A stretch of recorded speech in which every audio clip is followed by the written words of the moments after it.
పరిశుద్ధుడైన దేవ, దయగలిగిన ప్రభు, మహోన్నతుడ, మీ గణనామాన్ని స్తుతిస్తున్నాము. నీ ఉన్నతమైనటువంటి ప్రణాళికలు గొప్పవని, మేమెవరం గొప్పవారం కానప్పటికీ మా ఎడల మీ కృప అత్యధికంగా చూపించి నాశనకరమైనటువంటి స్థితి నుండి మమ్మల్ని విడిపించి మీ జనాంగంగా, మీ ప్రజలుగా మిమ్మల్ని ఆరాధించేవారుగా ప్రభా మమ్మల్ని ఎన్నిక చేశారు. మమ్మల్ని మీ పాత్రలుగా నిలబెట్టుకున్నారు. మీరు ఈ దినము కూడా ప్రభా మేము సజీవులుగా ఉండడానికి తోడై ఉండి క్షేమాన్ని ఇచ్చారు. ఇంతవరకు కూడా ప్రభా ఆరాధనీయుడిగా ఆరాధించబడ్డారు. వాక్యమైన దేవుడిగా మాతో మీరు మాట్లాడండి. మమ్మల్ని బాగుగా ఎరిగిన దేవుడు మా అంతరంగాలను, మా యొక్క నడవడికను, మా ప్రవర్తనను, మా క్రియలను, మా ఉద్దేశాలను, మా భవిష్యత్తును కూడా ఎరిగిన దేవుడు. నీ వాక్కు తప్ప మమ్మల్ని ఆదరించగలిగింది ఏదీ లేదని, మమ్మల్ని బలపరచగలిగింది ఏదీ లేదని, సరిచేయగలిగినది ఏదీ లేదని ఎరిగిన వారమై మీ దాసుని మీ ఆత్మచాటును మరుగుపరిచి మనుష్య జ్ఞానము చేత కాదు కానీ మీ యొక్క పరిశుద్ధాత్మ నడిపింపులో ప్రభా నీ మాటను మాకు దయచేసి మహిమ పొందమని, ఈ దినము ఖాళీగా ఎవరు వెళ్లకుండా నింపబడిన హృదయాలతో ఒక తీర్మానపు నడకతో మేమందరం ముందుకు కొనసాగడానికి మీ రాజ్యం కొరకు, మీ రాకడ కొరకు సిద్ధపరిచి మహిమ, ఘనత, ప్రభావాలు మీ గణనామానికి పొందుకొనమని ప్రభుయేసు నామములో ప్రార్థించి స్తుతించి వేడుకుంటున్నాం మా పరమ తండ్రి, ఆమేన్. గత వారం మనం ఒక వాక్యాన్ని చూసాము, ఒక అంశాన్ని ధ్యానం చేశాము. ఆ అంశము కానీ ఆ వాక్యం కానీ ఎవరికైనా గుర్తుందా? చెప్పండి. లేవికాండము 6వ అధ్యాయము 12వ వచనం చదువుకున్నాము. అంశం ఏమిటి అని ఆలోచన చేసినప్పుడు, పుస్తకం చూడకుండా హృదయంలో ఎవరైతే స్థాపించుకుంటారో వారు చెప్పగలిగినటువంటి మాట ఏంటంటే, దేవుని సన్నిధిలో ఆరిపోకూడదు కానీ నిత్యము కూడా ఎలా ఉండాలి అంటే మండుచున్న వారుగా ఉండాలి. ఆరిపోయేవారుగా కాదు, మండుచున్న వారుగా ఉండాలని గత వారం నేర్చుకున్నటువంటి వాక్యం. కానీ ఒక వారానికే ఆరిపోయిన వారు చాలామంది కనబడుతున్నారు. ఏంటి ఆరిపోవడం అంటే, దేవుని మాటని మర్చిపోయి దేవుని మాటను ఇంకా గుర్తుకు మళ్ళీ వెంటనే పేపర్స్, నోట్స్ తిరగేస్తున్నారు. వినండి వినండి వినండి. ఎవరైతే హృదయం అనేటటువంటి పలకలో ఈ మాటను ముద్రించుకుంటారో, ఆ నోట్స్ అనేది తర్వాత ధ్యానం చేసుకోవడానికి, కొంతమందికి ఆ నోట్స్ అనుభవాలు కూడా లేదు, చేస్తే కొంతకాలం చేస్తారు, కొంతకాలానికి ఆగిపోతారు. ఈ సంవత్సరం దేవుడు చెప్పినటువంటి వాగ్దానం కూడా ఏంటంటే, ఆగిపోవద్దు, సాగిపోమని చెప్పాడు. సరే, ఏదేమైనప్పటికీ మరొకసారి ఈ మాటను మనం పరిశీలన చేద్దాం. రండి, లేవియాకాండం 6వ అధ్యాయము 12వ వచనాన్ని చదువుకుందాం.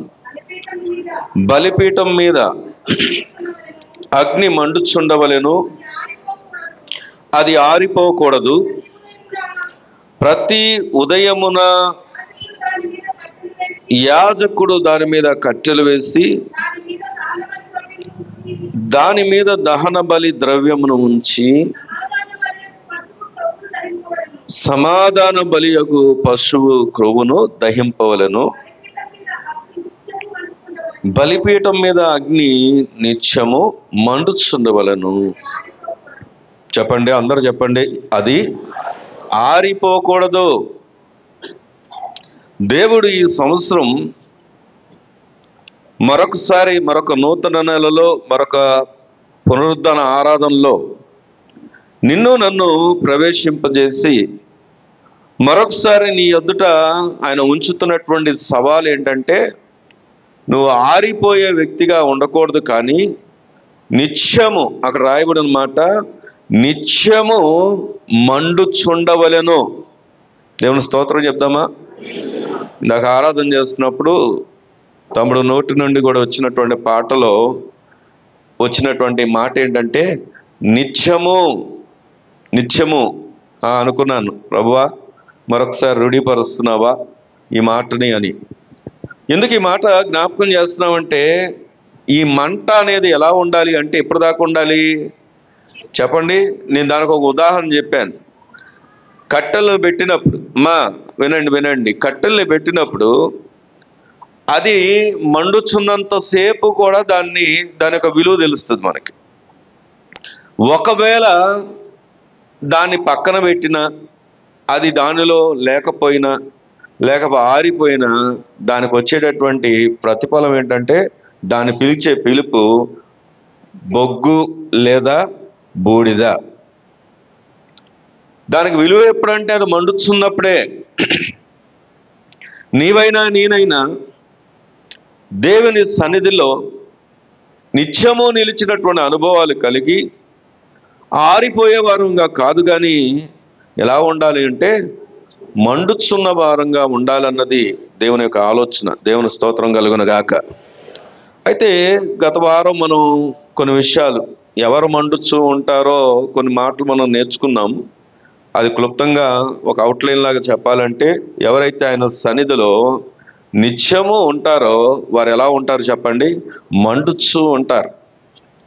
ఆయన సన్నిధిని కనిపెట్టుకొని ఉండేవారు మండుచు ఉంటారు.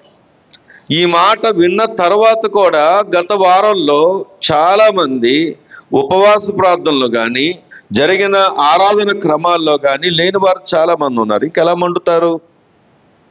ఇంకే విధంగా మండుతారు? ఈ మాట ఎందుకు దేవుడు నీ ముందుకు తీసుకొస్తున్నాడంటే, ఏదైనా మాట మన ముందుకు వస్తుందంటే ప్రభు నిన్ను ప్రేమించి నిన్ను సరిచేసి మళ్ళీ నీవు నీ జీవితాన్ని కట్టుకోవడానికి, మళ్ళీ నీ బ్రతుకును మార్చుకోవడానికి, మళ్ళీ ప్రభు వైపు తిరగడానికి దేవుడు నీకు ఇస్తున్నటువంటి అవకాశం. దేవుడు అన్నిసార్లు ఇదే అవకాశం ఇస్తాడా అంటే ఇవ్వడు. ఎందుకంటే ఆయన మనం తడుతున్నప్పుడే సిద్ధపడిన కన్యకలు, ఆరిపోయినటువంటి డ్యూటీలు కలిగిన కన్యకలు కూడా మనకు తెలుసు.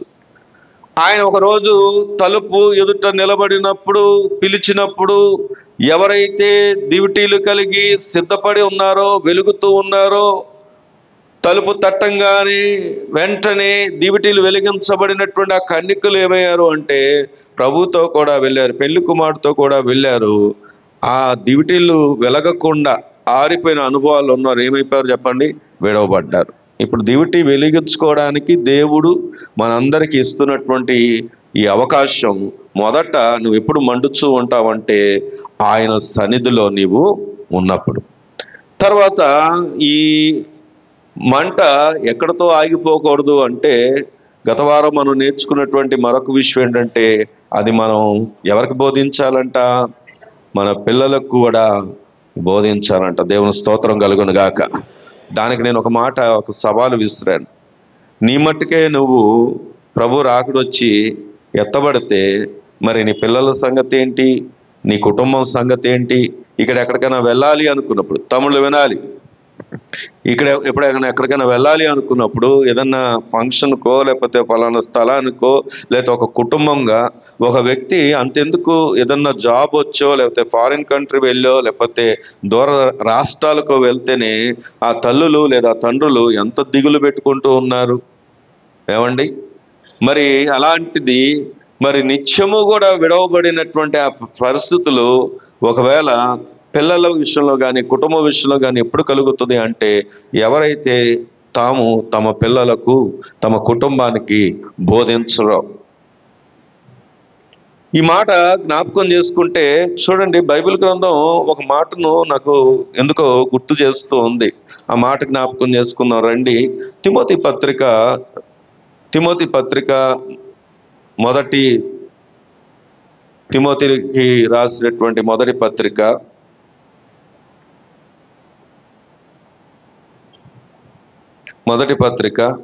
3వ అధ్యాయాన్ని గనక మనం మొదటి వచనం నుండి చదివితే చూడండి, ఎవడైనను అధ్యక్ష పదవి ఆశించిన ఎడల అట్టివాడు దొడ్డ పని దొడ్డ పనిని అపేక్షించుచున్నాడన్నమాట నమ్మదగినది. అధ్యక్షుడగు వాడు, వినండి వినండి వినండి, ఎవరైనా దేవుని పని చేయాలని ఆశ ఉంటే, ఒక నాయకుడిగా నిలబడాలని ఆశ ఉంటే, లేకపోతే కుటుంబానికి నాయకుడిగా నిలబడాలని ఆశ ఉంటే, దేవుని వాక్యం చెబుతున్నటువంటి సత్యం ఏంటంటే, ఇక్కడ పెద్దలు, ఇది ఇంగ్లీష్లో ఓవర్స్ లేదా ఎల్డర్స్ అని రాయబడి ఉంటుంది అన్నమాట. అంటే ఎల్డర్స్ అని ఎవరిని పిలుస్తాం? పెద్దల్ని, బోధకులను, లేకపోతే నడిపించేవారిని. దేవుని వాక్యం చెప్తున్న మాట, ఎవరైనాను అధ్యక్ష పదవిని ఆశించిన ఎడల, ఏమండి, ఆరాధన చేసే వాళ్ళని, ముందుండి నడిపించే వాళ్ళని, ఎవరైనాను అధ్యక్ష పదవి ఆశించిన ఎడల, దేవుని వాక్యం చెప్తున్నమాట, వారు ఎట్టి పనిని ఆశిస్తున్నాడంట? దొడ్డ పనిని. చెప్పండి, అందరూ చెప్పండి, ఏ పని అది? దొడ్డ పని అంటే ఆ మంచి పని, గొప్ప పని, పెద్ద పని. అలాంటి మంచి పదవిని, మంచి పనిని నువ్వు ఆశిస్తున్నావు, చాలా మంచిది. కానీ ఏం చేయాలి అంటే లక్షణాలు ఇచ్చాడు దేవుడు. ఎలాంటి వారికి ఆ లక్షణాలు, అలాంటి పదవిని ఆశించేవారు ఎలాంటి లక్షణాలు కలిగి ఉండాలంటే, అధ్యక్షుడగు వాడు నిందారహితుడును.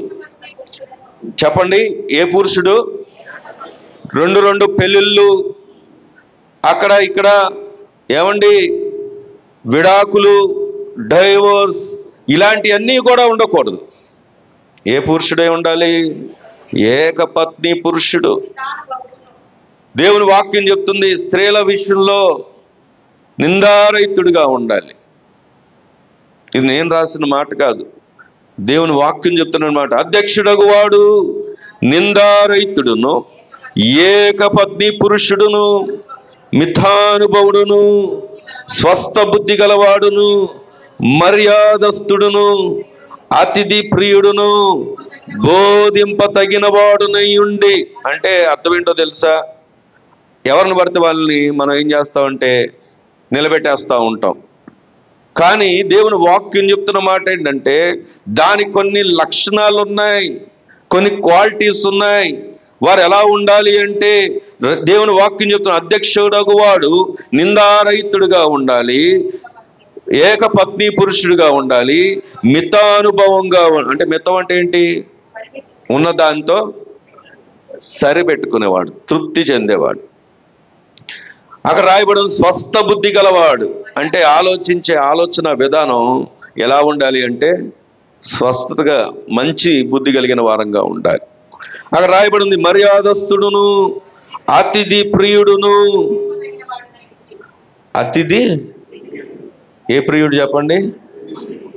వస్తున్నారంటే తాళాలు వేసుకొని వెళ్ళిపోయేవారు కాదు, ఇంట చేర్చుకునేవారు అయి ఉండాలి, ఆతిథ్యం ఇచ్చేవారు అయి ఉండాలి. అతిథి ప్రియుడును, బోధింపదగిన వాడై ఉండి.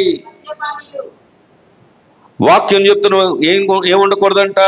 మద్యపానీయు, కొట్టువాడు కాక. ఒకసారి నేను పేరు చెప్పను, పలానా సంస్థ నుండి ఒక సేవకుడని తనకు తాను చెప్పుకొని మా దగ్గరకు వస్తే అమ్మగారితో మాట్లాడుతున్నాడు. ఆయన చెప్తున్నాడు, అందరండి సువార్త పంచాలి, సువార్త చెప్పాలి. నేను ఎవరు అంటే పలానా సేవకుని, పలానా సంస్థలో పనిచేస్తున్నాను అని చెప్తూ ఆయన ఏం చెప్తున్నాడు తెలుసా? మందు కొట్టేవాడు కూడా సువార్త చేయొచ్చు, మందు కొట్టేవాడు కూడా సేవకుడుగా ఉండొచ్చు అని చెప్తే అమ్మగారితో వాదిస్తున్నట్టుగా మాట్లాడుతున్నాడు. ఇప్పుడే కాదు కొన్ని సంవత్సరాల క్రితం అదే టైంకి నేను వచ్చాను. నేను వచ్చినప్పుడు నేను అన్నాను, అవునా, సేవకుడు ఎలా ఉండాలి, అధ్యక్ష పదవిని ఆశించిన వాడు ఎలా ఉండాలి అని చెప్పేసి వచనం చూపిస్తే, నేను తర్వాత మాట్లాడతానండి మీతో, మళ్ళీ ఫోన్ చేసి మాట్లాడతానని వెళ్ళిపోయాడు ఈ మాట చూపించినప్పుడు. ఆయన అంట డ్రింక్ చేస్తాడంట, కానీ ఏం చేస్తున్నాడంట? సేవ చేస్తున్నాడంట. అక్కడ రాయబడి చాలా స్పష్టంగా, మద్యపానీయు, కొట్టువాడును కాక సాత్వికుడును, జగడమాడని వాడును, ధనాపేక్ష లేనివాడునై. ఆగండి, ఈ మాట చెప్తాను. అమ్మగారిని చాలామంది మరియమ్మక్క నీ ధైర్యమే ధైర్యం మరియమ్మక్క. లేకపోతే నీ ధైర్యం ఎంత గొప్పది కాకపోతే మిమ్మల్ని చూసి చాలాసార్లు మేము ఇన్స్పైర్ అయ్యాం. ఎందుకో తెలుసా మరియమ్మక్క, నువ్వు ఇలాంటి బిల్డింగు, ఇలాంటి ఇంత ఖర్చు పెట్టి ఇలాంటి మందిరం కట్టించావు మరియమ్మక్క అని చెప్పి అమ్మగారితో ఏమో అలా చెప్పి, నేను పైన అంటే మేము చూపించడానికి పైకి వెళ్ళినప్పుడు ఏ మాటకి ఆ మాట చెప్తున్నాను, నాన్న అక్క కొద్దిగా తొందరపడ్డారు, అక్క తొందరపడ్డారు. ఎందుకు తొందరపడ్డారంటే తీసుకొచ్చి ఆ డబ్బులన్నీ కాలువలోకి పోయిపోతే ఒక చోట 4 స్థలాలు, అక్కడో స్థలం, అక్కడో స్థలం, అక్కడో స్థలం, అక్కడో స్థలం, ఈ డబ్బులకి ఆ స్థలాలు కొంటే ఈ పాటికి ఎంత సంపాదించేవారో. ఏ మాటకి ఆ మాట, అక్క తొందరపడ్డారు నాన్న అని చెప్పేవారు. ఇక్కడేమో మరియమ్మక్క ఏంటి, నీ ధైర్యమే ధైర్యం. మరియమ్మక్క నిన్ను చూసి మేము ఇన్స్పైర్ అంటే మేము ప్రోత్సహించబడ్డాం, పరిచర్య ఇలా చేయాలి, ఇలా సేవ చేయాలని, ఇలా మందిరం కట్టాలని. కింద మాట ఇది, పైకి వచ్చినప్పుడు నాతో చెప్పిన మాట ఏంటంటే, పేర్లు చెప్పనులేండి, పేర్లు చెప్పను, నాతో అన్నమాట, అక్క తొందరపడ్డారు నాన్న, 4 స్థలాలు కొంటే ఈ పాటికి చాలా ధనం ఉండేది, అప్పుడు ఏదన్నా చేయొచ్చు అని అన్నట్టుగా చెప్పారు. కానీ ఒకవేళ నిజంగా మేము లోన్స్ కానీ ఇవన్నీ తీసుకోవడానికి కారణం ఏంటో తెలుసా? మాకంటూ వ్యక్తిగతంగా మేము వాడింది ఏం కాదు. మేము లోన్స్ తీసుకోవడానికి ఒకే ఒక కారణం ఏంటంటే ఈ మందిర నిర్మాణం కొరకు మాత్రమే, పరిచర్య కొరకు మాత్రమే. అలాగని చెప్పేసి ఒకానొక దినం సత్యంలో ఇంకా స్థాపించబడక ముందు ఒకవేళ అప్పుడు ఇలాంటి లోన్స్ గుండా వెళ్ళామేమో, ఇప్పుడు దేవునికి దగ్గరయ్యే కొద్దీ, వాక్యానికి దగ్గరయ్యే కొద్దీ మాకు అర్థమైంది ఏంటంటే ఆ లోన్స్ కానీ దేవుని పని అప్పు చేసి చేయక్కర్లేదు. దేవుడే ద్వారాలు తెరుస్తాడు, దేవుడే సమకూరుస్తాడు. మనం చేయకుండా ఉండి ఇతరులకు చెప్పగలిగితే అప్పుడు మన సాక్ష్యం ఇతరులను కదిలించి ప్రభావం చూపించి దేవుడు ఎక్కడి నుండి నడిపిస్తాడో తెలీదు, అద్భుత రీతిగా ఆశ్చర్య రీతిగా ఆయన పనిని ఆయన జరిగిస్తాడు. దేవుని స్తోత్రం కలుగును గాక. ఈరోజు ఎందుకు మాట చెప్తున్నానంటే, కొంతమందికి మీరు అప్పులు చేయొద్దు అంటే నచ్చలేదు. పాస్టర్ గారి దగ్గరకు వచ్చినా, పాస్టర్మ గారి దగ్గరకు వచ్చినా వీళ్ళు ఎప్పుడు ఏ మాటలు చెప్తారు, వీళ్ళకి చెప్పకుండా చేస్తే పోలని చాలాసార్లు చాలామంది ఏం చేస్తున్నారంటే వారి సొంత నిర్ణయాలు గుండా వెళ్తున్నారు. మేము చేయగలిగింది ఏం లేదు, మీరు చెప్పినా చెప్పకపోయినా మీ కొరకు ప్రార్థనే చేస్తాం. కానీ అదే వ్యక్తులు కొంతకాలానికి మదన పడుతూ, కష్టపడుతూ, బాధపడుతూ, ఆ రోజు సేవకులు మాట తీసుకొని ఉంటే ఈ పరిస్థితులు మాకు రాకుండా పోయేదని అన్నవారు చాలామంది ఉన్నారు. మా పెద్దబ్బాయి గవర్నమెంట్ హాస్పిటల్ పుట్టాడు. నేను ఆ ఫోటో తీసుకొని నా గూగుల్లో స్టోరేజ్ చేసుకున్నాను, గూగుల్ డ్రైవ్లో. ఎందుకు స్టోరేజ్ చేసుకున్నాను అంటే, రేపు ఎప్పుడైనా ఇదిగో నువ్వు పుట్టినటువంటి జన్మస్థలం ఎక్కడ అంటే గవర్నమెంట్ హాస్పిటల్ అని ఆ రోజులో కట్టినటువంటి ఆ బిల్డింగ్ ఫోటో నా గూగుల్ డ్రైవ్లో ఉంది. అంటే ఎందుకు ఈ మాట చెప్తున్నా అంటే, ఏదైతే మనం చెబుతున్నామో అది మన జీవితంలో కనబడడానికి ప్రయత్నం చేస్తున్నాం. 100% పర్ఫెక్ట్ అని నేను చెప్పట్లేదు, కానీ ఆ ప్రయత్నంలో, ఆ నడిపింపులో, ఆ సాక్ష్యాన్ని మీ ముందు కనబరచడానికి మేము ప్రయాసపడుతున్నాం. ఇక్కడ వాక్యం చెప్తున్న మాట, ధనాపేక్ష లేనివాడు, ధనాపేక్ష లేనివాడు. రండి, ఇంకేముంది అక్కడ, సంపూర్ణ మాన్యత కలిగి తన పిల్లల్ని ఏం చేస్తాడంట చెప్పాలి. ఏం చేస్తాడు చెప్పండి, అందరూ చెప్పాలి. చెప్పండి. ఇంటిలో పిల్లలు వీరి మాట వినరు. పెద్దలు లేదా నాయకులు లేదా అధ్యక్షులుగా ఉన్నటువంటి వారు ఎవరైతే ఉన్నారో వారి పిల్లలు కూడా ఎలా ఉండాలి అంటే సాక్ష్యం కలిగి ఉండాలి. వారు కూడా స్వాధీనంలో ఉండాలి, చెప్పిన మాట వినాలి, వారి సొంత నిర్ణయాలు గుండా వెళ్ళకూడదు. ఈ మాట వింటున్నప్పుడు చాలామంది చాలాసార్లు ఈ మాట దగ్గరకు వచ్చినప్పుడు కొంత భయం కూడా వేస్తూ ఉంటుంది. ఎందుకంటే నేటి దినాలు ఎలాంటి దినాలు, భయంకరమైనటువంటి దినాలు. మనం చూస్తున్నప్పుడు మన వారి మీద ప్రభావం చూపించడానికి వారి యొక్క రక్షణ కొరకు ప్రయాసపడి మొదట వారిని అక్కడ రాయబడింది చూడండి. దానికి ఆయన ఎగ్జాంపుల్ కూడా చెప్తున్నాడు. 4వ వచనం, సంపూర్ణ మాన్యత కలిగి తన పిల్లల్ని స్వాధీనపరుచుకొనుచు తన ఇంటి వారిని బాగుగా ఏలువాడునై. ఎవరిని ఏలాలి? ఏమండి, ఏమోనండి మా పిల్లలు మా మాట వింటలేదు, చెప్పింది వింటలేదండి, చెప్పినట్టుగా వింటలేదండి. తండ్రిగా మనమేమో దేవుని సన్నిధిలో మొదట కనపడతాం, కానీ మన పిల్లల దగ్గరకు వచ్చేసరికి వాళ్ళు దేవుని సన్నిధిలో కనపడరు. ఏ ఉపవాస ప్రార్థనలో కనపడరు, ఏ ప్రార్థనా కూడికల్లో కనపడరు, ఏ సమావేశాల్లో కనపడరు, ఎక్కడ సహవాసంలో కనపడరు. మరి మన సాక్ష్యాన్ని దెబ్బతీస్తుంది మరి ఎవరో కాదు. ఎవరు చెప్పండి? మన పిల్లలే. అక్కడ రాయబడి ఉంది, తన ఇంటి వారిని బాగుగా ఏలువాడై ఉండవలెను. ఎవడైనను తన ఇంటి వారిని ఏలనేరక పోయిన ఎడల అతడు దేవుని సంఘమును ఎలా పాలించును?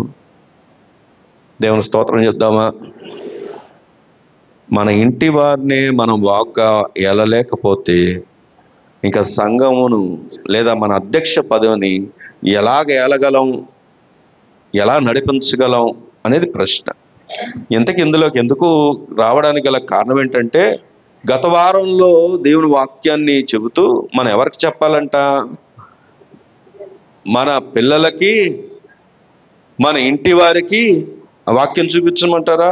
రండి, లేవియా కాండంలోనే 10వ అధ్యాయము 11వ వచనం. గత వారం కొనసాగింపుగా ఈ మాట, యెహోవా మోషే చేత ఇశ్రాయేలీయులకు ఆజ్ఞాపించిన సమస్త విధులను మీరు వారికి బోధించుటకును ఇది మీ తరతరములకు. మళ్ళీ చెప్పండి, ఏ కట్టడది? దేవుని స్తోత్రం చెప్దామా? హల్లెలూయా. ఇది ఎలాంటి కట్టడ అంటే నిత్యమైన కట్టడ. నిత్యము అన్న మాట గుర్తుపెట్టుకోండి. ఇందాకే చెప్పాను, తమ్ముడు పాటలో జ్ఞాపకం చేశాడు. వాక్యం దగ్గరకు వచ్చినప్పుడు కూడా వాక్యం మనతో మాట్లాడిన మాట ఏంటంటే, మంట అనేది ఆగిపోయి ఆరిపోయేదిగా వచ్చేది కాదు. ఈ మంట ఎలా ఉండాలో తెలుసా? నిత్యము ఉండాలి. కొంతమంది వద్దంటే బాప్తిజం తీసుకుంటా అంటారు, కానీ మందిరంలో కనపడరు, సహవాసంలో కనపడరు. వారితో నేను మాట్లాడుతున్నప్పుడు, కౌన్సిలింగ్ చేస్తున్నప్పుడు నేను చెప్తాను, బాబు దేవుని సన్నిధిలో కనపడాలి, ఆరాధనలో కనపడాలి, దేవుని ప్రాదాల దగ్గర ఉండాలి, ఆరాధన క్రమాల్లో ఉండాలంటే కొన్ని రోజులు, 2 రోజులు కొనసాగుతారు, 3 రోజులు కొనసాగుతారు. అంత దేవుని సన్నిధిలో నిత్యము కొనసాగలేనటువంటి అనుభవాలు చాలా మందిలో కనబడుతున్నాయి. ఒక సేవకుడుగా నేనే ఈ మాటను ఆలోచన చేస్తుంటే, మరి దేవుడు నిన్ను చూస్తున్నప్పుడు, దేవుడు నిన్ను గమనిస్తున్నప్పుడు, దేవుడు నీ నడవడికను చూస్తున్నప్పుడు, నీ ప్రవర్తనను చూస్తున్నప్పుడు, మరి నిజంగా ఆయన సొత్తువేనా అనడానికి మరి ఏం సాదృశ్యం చూపిస్తాం మనం దేవుని దగ్గర? ఈరోజు వాక్యం దగ్గరకు వస్తే ఈ మంట ఆరిపోయేదిగా ఉండకూడదు. ఎప్పటిదాకా మండుతూ ఉండాలంట? నిత్యము మండుచుండవాలంట. దేవుని స్తోత్రం కలుగును గాక. అమెరికా దేశంలో మార్లా రున్యాన్, ఆమె పేరు మార్లా రున్యాన్ అనే ఒక ఆమె ఒలింపిక్స్ గేమ్స్లో 1996 సంవత్సరంలో ఆమంట ఒలింపిక్స్లో పాల్గొని ఫెయిల్యూర్ అయింది. 96 సంవత్సరం, గుర్తుపెట్టుకోండి. వినాలి. తర్వాత ఆమె ప్రయత్నాలు ఆపివేయలేదు. మళ్ళీ అలాగే ప్రయత్నిస్తూ 2000 సంవత్సరంలో ఆమె పాల్గొన్నప్పుడు 8వ స్థానంలో వచ్చిందంట. ఆమె అక్కడితో ఆగిపోలేదు. 2002వ సంవత్సరంలోకి వచ్చేటప్పుడు సెకండ్ ఫాస్టెస్ట్ డిబేట్ మ్యారథాన్, అంటే మ్యారథాన్లో, అంటే మ్యారథాన్ అంటే ఇంకా లాంగ్ రన్ అనమాట, దాంట్లో సెకండ్ వచ్చింది ఆమె. ఫస్ట్ ఫెయిల్ అయింది, తర్వాత 8వ స్థానం వచ్చింది. తర్వాత మ్యారథాన్లో పాల్గొన్నప్పుడు, అంటే పెద్ద లాంగ్ రన్నింగ్లో పాల్గొన్నప్పుడు సెకండ్ వచ్చింది. ఫాస్టెస్ట్ ఉమెన్, అంటే అమెరికన్ ఉమెన్, అమెరికాలోనే సెకండ్ స్త్రీ అంటామా. ఈమె ఇంటర్వ్యూ చేస్తున్నప్పుడు ఇంకో ఆశ్చర్యకరమైన విషయం ఒకటి ఏంటంటే, ఆమె బ్లైండ్. ఇప్పుడు మీరు అనొచ్చు, మామూలు దాందే ఉందండి, ట్రైనింగ్ చేసిందేమో, కష్టపడిందేమో, వచ్చిందేమో. కానీ ఆమెకి కళ్ళు కనపడవు. ఆమెను ఇంటర్వ్యూ చేశారు. ఎలాగ సాధ్యమైంది, ఎలా సాధించగలిగా అంటే ఆమె చెప్పిన మాట ఏంటో తెలుసా? నాకు పాక్షికమంగా కళ్ళు కనపడవు. పాక్షికంగా అంటే మొత్తం చూపు లేదు కాదు, పాక్షికంగా కనబడుతుంది. అంటే ఆమెకంట ట్రాక్ ఒకటే కనబడుతుందంట, మిగతాది ఈ సైడ్ అంతా బ్లర్ కనబడుతుందంట. ఈ సైడ్ అంతా బ్లర్ అంటే కనపడదు, మసగ్గా ఉంటుంది. ఈ ట్రాక్ ఒకటే కనబడుతుందంట. ఆ ట్రాక్ తప్ప ఇంక ఎటు చూడక పరిగెత్తడం వల్ల ఈమె సాధనలో ఎక్కడికి వచ్చిందంటే సెకండ్ ప్లేస్ వచ్చిందంట. దేవుని స్తోత్రం కలుగును గాక.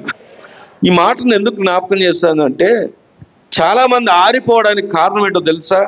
వాళ్ళు పక్క చూపులు చూస్తూ ఉంటారు, లోక చూపులు చూస్తూ ఉంటారు, లోక విషయాల దగ్గర ఆగిపోతూ ఉంటారు. ఒకానొక దినం, ఒకానొక సమయం పేద స్థితిలో ఉన్నప్పుడు, దీన స్థితిలో ఉన్నప్పుడు దేవుణ్ణి వెంబడించే విధానం వేరు. కానీ దేవుడు ఆశీర్వదించి వాహనాలు ఇచ్చో, ఆస్తినిచ్చో, కొంత అభివృద్ధిని ఇచ్చినప్పుడు దేవుని సన్నిధికి రావడానికి చెప్పే ప్రధాన కారణం ఏంటో తెలుసా? మానేవేయడానికి వారు చెప్పేది, నాకు టైము లేదు. నేను ఒక మాట అడగనా? నీకంటూ ఊపిరినిచ్చాడు, నీకంటూ ఆరోగ్యాన్ని, ఇందాకే పాడాం కదా, ఆరోగ్యం ఇచ్చింది ఆయనే, ఆహారం ఇచ్చింది ఆయనే. మరి ఆహారం ఆయన ఇవ్వకపోయినా, ఆరోగ్యం ఆయన ఇవ్వకపోయినా ఏంటి నీ పరిస్థితి? సొమాలియా దేశంలో ఇప్పటికీ వారు మట్టి తింటున్నారు ఆహారం లేక. పిల్లలు డొక్కలు ఎలాడుతూ నేల మీద దేకుతూ ఆ మట్టి, ఎందుకంటే ఆహారం దొరక్క. అలాంటి పరిస్థితి రాకుండా దేవుడు నీకు ఎంతో కృపనిచ్చాడు. నీకు మన భారతదేశ పరిస్థితులను ఇప్పుడు గమనిస్తూ ఉంటే ఒక్కొక్కటిగా మనం బిగించబడుతున్నాం. మీకు అర్థమవుతుందో లేదో? ప్రస్తుత పరిస్థితులను గమనిస్తుంటే టైట్ అయిపోతున్నాయి స్టేట్స్ అన్నీ కూడా, రాష్ట్రాలన్నీ కూడా బిగించబడుతున్నాయి. ఒక్కొక్క అడుగు మన దగ్గరికి కూడా వస్తూ ఉంది. మీరు ఎందుకు ఈ మాటను మీకు జ్ఞాపకం చేస్తున్నారంటే, ఇప్పటికీ నీ జీవితంలో ఆరిపోయిన స్థితిలోనే ఉంటుంటే దేవుడు మరొకసారి నిన్ను నువ్వు మండించుకోవడానికి ఈ మాటని ముందుకు తీసుకొని వస్తున్నాడు. దేవుని స్తోత్రం కలుగును గాక. మనం ఎలా మండుచూ ఉండాలంటే నిత్యం. రండి వాక్యం దగ్గరికి వచ్చి ఈ దినం కొనసాగింపులో ఎప్పుడు మండగలుగుతాం నిత్యము అంటే దేవుని వాక్యం దగ్గర చూద్దాం. 34వ కీర్తన 34వ కీర్తన మొదటి వచనం చదువుదామా? నేను ఎల్లప్పుడూ, ఎప్పుడండి ఈయన ఈ మాట ఇలాగెందుకు చెప్పాడు? నేను అనుకుంటున్నాను నాకు మేలు జరిగినప్పుడే కదా, నేను అనుకుంటున్నాను నేను కోరుకున్నది జరిగినప్పుడే కదా, నేను అనుకుంటున్నాను నాకు కావాల్సింది దొరికినప్పుడే కదా, నేను ఏ ఉద్యోగమో కోరుకున్నాను అది దొరికినప్పుడే కదా, లేదా ఏ ఫారిన్ కంట్రీకి వెళ్దాం అనుకున్నాను అది దొరికినప్పుడే కదా, లేకపోతే ఏదో ఆశీర్వాదం అనుకున్నాను అది దొరికినప్పుడే కదా, అప్పుడు కదా స్తుతించాలి, నానా వినాలి. కానీ ఇక్కడ వాక్యంలో తన భక్తుడు చెప్తున్న మాట ఎప్పుడు స్తుతిస్తాడంట? చెప్పండి, నీ పక్కన వాళ్ళని చెప్పండి, ఎప్పుడు స్తుతించాలి? ఎప్పుడు స్తుతించాలి? ఎల్లప్పుడు. కొంతమందికి పడదనుకుంటా, పక్కన వాళ్ళు చెప్పట్లేదు. ఏమండి తెలుసా మీకు? పక్కన వాళ్ళు అనుకోకుండా, అర్రే ఏంటి ఈరోజు ఈయన పక్కన కూర్చున్నాను, అర్రే సర్లే ఇప్పుడు లేచి వెళ్తే బాగోదులే, ఎందుకంటే అసలు మన ఇద్దరికి పడదు కాబట్టి ఒకసారి మొహం చూసుకోకూడదు అన్నట్టుగా ఉన్నారు. పొరపాటున అలాగే ఎవరు కూర్చోలేదు కదా. దేవుని వాక్యం చెప్తున్నటువంటి మాట ఏంటంటే, నేను ఎల్లప్పుడూ యెహోవాను ఏం చేస్తాను? సన్నుతించెదను, నిత్యము ఆయన కీర్తి. ఎక్కడ ఉంటుంది చెప్పండి? మన నోట్లో ఏముంటాయి మనకు తెలుసు చాలా మందికి. ఏమండి, మనకు కోపం వచ్చినప్పుడు మన నోట్లో తెలియకుండానే సంస్కృతం వచ్చేస్తుంది. ఏమండి, ఆ పక్కన ఉన్న వాళ్ళు బెంబేలు ఎత్తిపోతూ ఉంటారు. ఒకసారి అప్పటిదాకా ఒక ప్రార్థన జరిగింది, ప్రార్థనలో మేము ఇంకా మేము సేవకులు కాబట్టి చివరిలో ముగింపు వాళ్ళందరికీ ప్రార్థన చేస్తున్నాం, బయట నుండి అరుపులు వినబడతా ఉన్నాయి. ఎవరో బయట వాళ్ళేమో అని చూస్తే ఎవరో కాదు, మనోళ్ళే. అమ్మో వద్దులే, బయటికి వెళ్తే బాగోదని మళ్ళీ లోపలికి వచ్చేసాం. అప్పుడు దాకా పాటలు పాడిన వాళ్ళే. ఏమండి, మన సాక్ష్యం ఎవరినో అడగక్కర్లేదు. నేను పోయినసారి కూడా చెప్పాను ఈ మాట. మన ఇంట్లో వాళ్ళకి తెలుసు, మన పక్కింటి వాళ్ళకి తెలుసు మనం ఎలా ఉన్నామన్నది. మన సాక్ష్యం గురించి వాళ్ళని అడిగితే క్లియర్గా చెప్పేస్తారు మనం ఏంటో.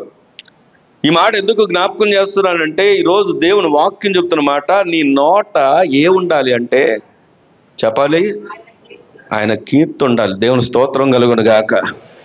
కొంతమంది ఎప్పుడు కూడా పిల్లల్ని దూషిస్తూనే ఉంటారు.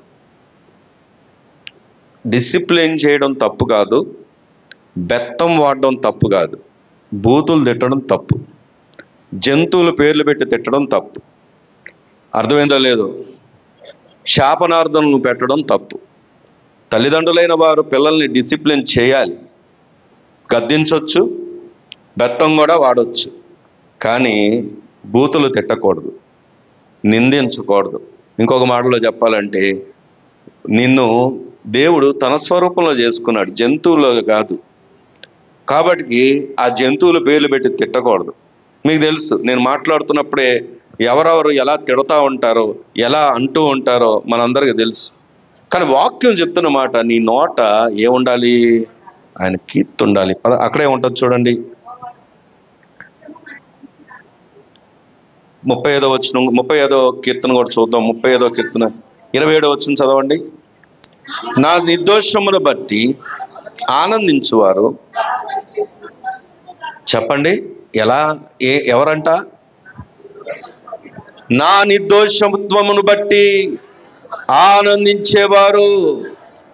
ఏమండి, దేవుని వాక్యం స్పష్టంగా చెప్తున్నటువంటి మాట ఏంటంటే, ఎవరైతే దేవుని యొక్క సుగుణాలను బట్టి ఆనందిస్తారో వారి నోట ఏముంటుంది? ఎప్పుడు నిత్యము ఉత్సాహ ధ్వని చేసి ఆనందించరు కాదు. నిజంగా ఒక మాట వినండి. ఇందాక ఆరాధన జరుగుతున్నప్పుడు ఆరాధనలో చేతులు ఎత్తండి మనం చెప్పాలా? నోర్లు తెరవండి అని చెప్పాలా? చెప్పనక్కర్లా. దేవుడు మన జీవితంలో చేసిన మేలు నీ హృదయంలో కనుక ఉంటే, దేవుని యొక్క సుగుణాలను కనుక నువ్వు జ్ఞాపకం చేసుకుంటే, నీ నోట స్తుతించమని కానీ, కీర్తించమని కానీ, నీ చేతులు ఎత్తమని కానీ, స్వరాలు ఎత్తమని కానీ ఎవరో చెప్పక్కర్లేదు, ఉత్సాహ ధ్వని చేస్తారంట. దేవుని స్తోత్రం కలుగును గాక. నేను గమనించినప్పుడు ఒక చరణానికి అందరి చేతులు కింద దిగిపోయాయి, ఒక పల్లవికి కొంతమంది చేతులు దిగిపోయాయి. నేను అనుకుంటున్నాను, ప్రభు మన కోసం పరలోకాన్ని విడిచిపెట్టి వచ్చి ఈ భూలోకానికి వచ్చి ఆయన సామాన్య మానవుడిగా బ్రతికి, తర్వాత 3.5 సంవత్సరాలు సువార్తను పంచిపెట్టి, ఆ తర్వాత సిలువకు తనను తాను అప్పగించుకొని, ఆ 3 మేకులకు తాను వేలాడవలసినటువంటి పరిస్థితి ఏమైనా ఆయనకు ఉందా? అవసరత ఏమైనా ఉందా? ఆయన తన యొక్క చివరి రక్తపు బొట్టు కారునంతగా ఆయన మనల్ని ప్రేమించి ఆ సిలువలో తనను తాను అప్పగించుకొని వేలాడుతూ ఉన్నాడు. 3 మేకులకు వేలాడాడు.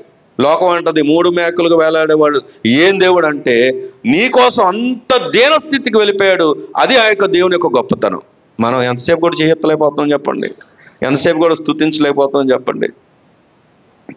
దేవుడు మనతో మాట్లాడుతున్న ఈ మాట ఎందుకంటే, నిత్యము కూడా ఎవరైతే దేవుని బట్టి, ఆయన నిర్దోషత్వాన్ని బట్టి, ఆయన సుగుణాలను బట్టి ఎవరైతే ఆనందిస్తారో వారు ఎలా ఉంటారంటే, వారి నోట ఉత్సాహధ్వని ఉంటుంది. దేవుని స్తోత్రం కలుగును గాక. అలాంటి వారు ఏమై ఉంటారంటే మండుచూ ఉంటారు. మీ పక్కన చెప్పండి, నీ నోట ఏముండాలో? నువ్వు మండుచూ ఉండాలంటే నీ నోట ఏముండాలి? స్తుతి ఉండాలి. నీ నోట ఏముండాలి? కీర్తనలు ఉండాలి. నీ నోట ఏముండాలి? ఉత్సాహధ్వని చేయాలి. మనను చూసినప్పుడు వీరికి ఎక్కడి నుండి వస్తుంది ఆనందం, ఎక్కడి నుండి వస్తుంది ధైర్యం, ఎలా నిలబడగలుగుతున్నారు, ఎలా ఈ పరిస్థితులను జయించగలుగుతున్నారంటే దానికి ఒకే ఒక కారణం ఏంటంటే, దేవుడు మనకిచ్చినటువంటి ఆ స్తుతుల మూలంగా. దేవుని స్తోత్రం కలుగును గాక. బాలుర యొక్కయు చంటి పిల్లల యొక్కలు స్తుతుల మూలంగా ఆయన ఏం స్థాపిస్తాడో తెలుసా? దుర్గమును. చిన్న పిల్లల ద్వారానే. ఒక చిన్నవాడు కొత్తగా వస్తున్న వ్యక్తి నన్ను అడిగాడు, ప్రార్థన ఎలా చేయాలండి పాస్టర్ గారు అంటే, నువ్వు నాతో ఇప్పుడు ఎలా మాట్లాడుతున్నావో అలాగే చెయ్యి నాన్న, నాతో ఎలా చెప్తున్నావో అలాగే మాట్లాడు నాన్న అని చెప్పాను. ఇప్పుడు నాతో మాట్లాడుతున్నప్పుడు నువ్వు ఇలాగా ఏమన్నా స్ట్రక్చర్ వేసుకొని ఇలాగే మాట్లాడాలి, ఇలాగే నువ్వు అనుకోలేదు కదా. క్యాజువల్గా నువ్వు నాతో ఎలా మాట్లాడుతున్నావు అలాగే మాట్లాడుతూ ఉండు, నోరు తెరుస్తూ ఉండు. ఒకరోజు నీ నోరుని దేవుడు బాగా నింపుతాడు, నువ్వే ప్రార్థించేవాడుగా చేస్తాడని చెప్పాను. దేవుని స్తోత్రం కలుగును గాక. నేను విజయవాడకు రాకమునుపు విగ్రహారాధనలో ఉన్నప్పుడు, సెలవులకి అమ్మగారి ఇంటికి వచ్చేటప్పుడు, వారు పడమట్లో ఉన్నప్పుడు, చుట్టాలందరూ బంధువులందరూ కలుసుకొని ఉన్నప్పుడు, వారు ప్రార్థన చేస్తూ ఉన్నప్పుడు నాకు ఎప్పటికీ బాగా గుర్తు, ఆ ప్రార్థనలో నన్ను కూడా ఏకీభవించమన్నారు. నాకు తెలియదు ఆ ప్రార్థన అంటే ఏంటో తెలియదు, ఎలా చేయాలో తెలియదు. సరే వాళ్ళందరూ మోకాళ్ళు వేశారు కదా, నేను కూడా మోకాళ్ళు వేసాను. వాస్తవానికి అప్పుడు ఇలా చెప్పు అంటే చెప్తున్నాను. లాస్ట్ ఆమెను కూడా వాళ్ళే పలికిచ్చారు నాతో. ఆమెనను అంటే ఆమెనన్నాను, ఆమెనని చెప్పమన్నప్పుడు ఆమెనన్నాను. అంటే ఎందుకు ఈ మాట చెప్తున్నానంటే, ఆ ఒక రోజు ఈ ఒక రోజుకి ఆ రోజు ప్రారంభం, కానీ ఈరోజు కొనసాగుతూ ఉన్నాం. దేవుని స్తోత్రం కలుగును గాక. ఈరోజు దేవుడు మనతో మాట్లాడుతున్నమాట. నువ్వు ప్రభు కొరకు స్ట్రక్చర్లు అక్కర్లా, ఫలానా అక్కలాగా నేను చేయలేకపోతున్నాను, నేను బలహీనపడక్కర్లేదు, ఫలానా వారిలాగా నేను ఉండలేకపోతున్నాను కృంగిపోక్కర్లేదు. ఇప్పటికైనా నువ్వు ఆయన ఉండే స్థలానికి గనక రాగలిగితే, ఆయన ఉన్నటువంటి సన్నిధి గనక నువ్వు దగ్గర అవుతే, ఆయన పాదాలు గనక నువ్వు పట్టుకోగలిగితే, నీ నోట ఆయన కీర్తి గనక ఉండగలిగినప్పుడు దేవుడు నిన్ను ఏం చేస్తాడో తెలుసా? మండుచున్న వారుగా చేస్తాడు. దేవుని స్తోత్రం కలుగును గాక. అందుకే ముందుకు కొనసాగింపుగా నిత్యము అన్న మాట గుర్తుపెట్టుకోండి. ఇది మన నోట నిత్యము ఉండాలి. మరి ఆరిపోవడానికి గల కారణాలు ఏంటో ఈ వారం మనం చూసుకుందాం. చెప్పండి, పక్కన వాళ్ళని చెప్పండి, ఏంటి ఆరిపోవడానికి గల? మనం ఎలా మండుచు ఉండాలి? నిత్యము మండుచు ఉండాలి. ఇంకా చాలా విషయాలు ఉన్నాయి, కానీ ఈ ముగింపుకు వెళ్ళడానికి ఆరిపోవడానికి గల కారణాలు కూడా ఏంటో తెలుసుకుందాం. రండి వాక్యం నుంచి చూద్దాం. యోబు గ్రంథం 18వ అధ్యాయం. ఎవరు ఆరిపోతారో అన్న మాటను మనం గమనించినప్పుడు, యోబు గ్రంథం 18వ అధ్యాయం 5వ వచనం చదువు. భక్తిహీనుల దీపము ఆర్పివేయబడును, వారి అగ్ని జ్వాలలు ప్రకాశింపక. అందరూ చెప్పండి, ప్రకాశిస్తాయా ప్రకాశింపబోవా? ఎవరి దీపాలు ఆరిపోతాయట? నీ పక్కన వాళ్ళని చెప్పండి, ఎవరి దీపం? భక్తిహీనుల దీపం ఏమొద్దంట? ఆరిపోతుంది. నాకు చిన్న ప్రశ్న ఉంది. ఏంటి ఆ ప్రశ్న అంటే, ఇంతకు భక్తిహీనులు ఎవరు?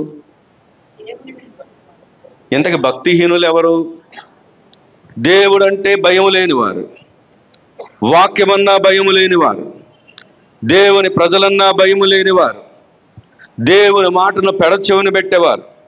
నేను దాని గురించి ఒక డెఫినేషన్ చదివాను. నేను ఆ డెఫినేషన్లో ఎలా రాయబడి ఉంది అంటే, అసలు భక్తిహీనులు అంటే ఏంటి బిబ్లికల్గా అని ఆలోచన చేస్తే, దాన్ని నేను ఆలోచన చేసినప్పుడు అక్కడ ఒక మాట సూటిగా ఉంది. అదేంటంటే, దేవుని చిత్తానికి విరోధంగా పనిచేసేవాడు ఎవడంటే భక్తి. అర్థమైందో లేదో? యోనాకు దేవుడు ఒక టాస్క్ ఇచ్చాడు. తమ్ముళ్ళు అన్నలు వినాలి. యోనాకు ఇచ్చిన టాస్క్ ఏంటంటే, ఎక్కడికి వెళ్ళమన్నాడు? నినివే పట్టణానికి వెళ్ళమన్నాడు.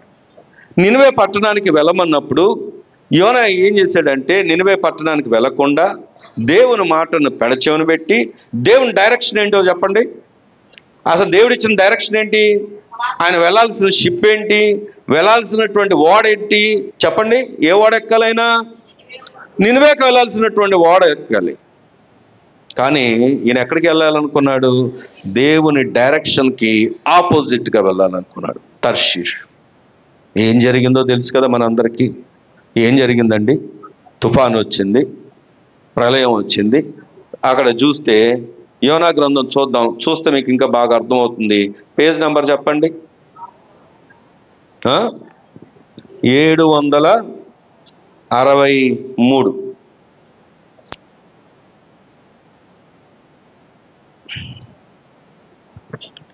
1వ అధ్యాయము 1 నిమిషం 6వ వచనం.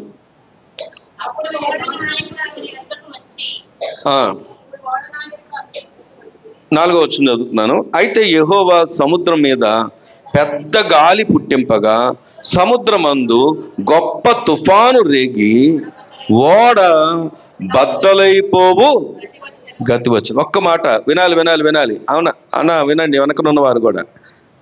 ఇంతకీ తుఫాన్ రేపింది ఎవరు? సాతాను కాదా? అపవాది కాదా? చాలాసార్లు మనం ఏమంటాం, ఏమండి ప్రతిదానికి ఎవరిని కారణం చేస్తాం? నేనేం సాతానికి ఒకరితో పుచ్చుకోవట్లేదు.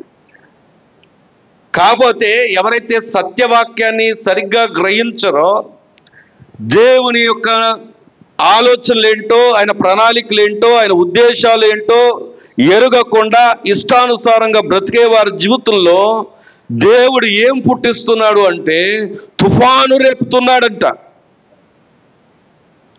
ఉన్నారా? ఇక్కడే వింటున్నారా? మన దేవుడు ఎంత కనికరం లేనివాడో కదా, అంతేనా? ఎందుకు ఆ తుఫాను ఎందుకు రేపాల్సి వచ్చింది?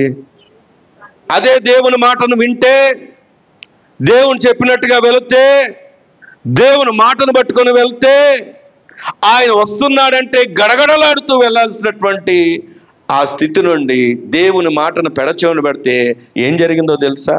తుఫాన్ రేగింది. ఇందాక చెప్పా, భక్తిహీనులు ఎలా పనిచేస్తారంటే ఆపోజిట్ డైరెక్షన్లో వెళ్తారు. అక్కడ రాయబడి ఉంది, దేవుడు ఏం చేశాడు 4వ వచనంలో, అయితే యెహోవా సముద్రం మీద పెద్ద గాలి పుట్టింపగా సముద్రమందు గొప్ప తుఫాను రేగి ఓడ బద్దలైపో గతి వచ్చింది. దేవుని డైరెక్షన్ నుండి ఆపోజిట్గా వెళ్ళేటప్పుడు ఏ అనుభవాలు గుండా వెళ్తారో తెలుసా? రండి. ఒకటేమో వారి జీవితంలో ఏది చేస్తున్నా అన్ని అపజయాలే, ఏది చేస్తున్నా అన్ని నష్టాలే. సరే, వారికే నష్టమా అంటే మనం అనుకుంటాం, ఏంటో ఏం చేసినా మాకు లాభం కలగట్లేదు, ఎంత ప్రార్థన చేసినా లాభం కలగట్లేదని. కానీ వాక్యం దగ్గరకు వచ్చి, వినండి, వాక్యం దగ్గరకు వచ్చి ఆలోచన చేస్తే నీ పనులన్నీ కూడా అపజయాలు కారణం ఏంటంటే నువ్వు దేవుని డైరెక్షన్ నుండి ఆపోజిట్గా ప్రయాణం చేస్తున్నావు. తనకే నష్టం తెచ్చుకున్నాడా యోనా? ఎవరికి నష్టం తెచ్చాడు? అసలు ఒక మాట అడుగుతున్నానండి సూటిగా, యోనా గనక తర్షీషు ఓడకి ఎక్కకపోతే ఆ ఓడలో ఉన్న వాళ్ళకి శ్రమ వచ్చేదా? వాళ్ళకు శ్రమ తీసుకురావడానికి వెళ్ళినట్టుంది తప్పించి, వాళ్ళ మీదకి ఆయన ఆ ఉపద్రవాన్ని తీసుకురావడానికి వెళ్ళినట్టుంది తప్పించి, ఒకవేళ యోనా గనక నినివే పట్టణం వైపు వెళ్తే దేవుడు ఆయనకి గౌరవం ఇచ్చేవాడు, వీరికి ఏముండేదంటే నెమ్మది ఉండేది. సరే, 6వ వచనానికి వస్తే, అప్పుడు ఓడ నాయకుడు అతని యొద్దకు వచ్చి, ఓయి నిద్రపోతా. ఆగండి. సేవకుడు అంటే ఎలా ఉండాలి? ఇప్పుడు అవతల వ్యక్తులు ఎలా చూడాలి? ఆయన్ని గౌరవించాలి. కానీ ఏమని పిలుస్తున్నారు? ఓయి నిద్రపోతా. తన గౌరవం ఏమైపోయింది? తన మర్యాద ఏమైపోయింది? తనకు దేవుడిచ్చినటువంటి ఆ స్థానం ఏమైపోయింది? కారణం ఆపోజిట్ డైరెక్షన్లో ప్రయాణం చేయడం. చాలాసార్లు మన గౌరవాన్ని మనం కోల్పోవడానికి కారణం ఏంటో తెలుసా? దేవుడు మనకిచ్చిన స్థానాన్ని మనం కోల్పోవడానికి కారణం ఏంటో తెలుసా? దేవుని వాక్యానికి, దేవుడి ప్రణాళికకి, దేవుని ఉద్దేశాలకి మనం వేరుగా వెళ్ళినప్పుడు. సరే, అక్కడ చూడండి 6వ వచనం పైన చిన్న లైన్ ఉంది చూడండి. అప్పటికి యోనా ఓడ దిగువ భాగమున పోయి పండుకొని, అస్సలు మీకు తెలుసా, ఒరిజినల్ షిప్లో దిగువ భాగమున ఎవరికి ఇస్తారంటే హైయెస్ట్ టికెట్ ఏమో పైన ఉంటుంది, లోయెస్ట్ టికెట్ ఎక్కడ ఉంటుందంటే కింద ఉంటుంది. ఇప్పుడు సేవకుడుగా ఆయన వెళ్తున్నప్పుడు ఆయన పైన ఉండాలా కింద ఉండాలా? చెప్పాలి. నేను టికెట్స్ గురించి చెప్పట్లేదు, స్థానం గురించి చెప్తున్నాను. ఎక్కడ ఉండాలి? పైన గౌరవంగా ఆయనకు అతిథి మర్యాదలు జరుగుతూ అసలు పై స్థానంలో ఉండాలి. దేవుని డైరెక్షన్ నుండి ఆపోజిట్గా వెళ్తున్నప్పుడు ఎక్కడ దిగిపోయాడు చెప్పండి? అంటారు కదా చాలా మంది, మేము ఏ ప్రయత్నం చేసినా అవ్వట్లేదు, ఏ ప్రయత్నం చేసినా అవ్వట్లేదు అంటే ఎందుకు అవ్వట్లేదు అంటే కారణం ఇదే. దేవునికి ఆపోజిట్ డైరెక్షన్లో మనం ప్రయాణం చేస్తున్నప్పుడు, పరుగులు ఎత్తుతున్నప్పుడు జరిగేది ఏంటో తెలుసా? మనం పైకి ఎక్కం, దిగుతూనే వెళ్ళిపోతుంటాం. చూడండి ఎన్ని నష్టాలు. తుఫాన్ తీసుకొచ్చాడు, ఇతరులకు నష్టాన్ని తీసుకొచ్చాడు, ఇంకెక్కడికి తీసుకొచ్చాడు. ఆయన ఎక్కడున్నాడు? కింద ఉన్నాడు. ఆయన ఏమని పిలుస్తున్నారు? ఓయి నిద్రపోతా.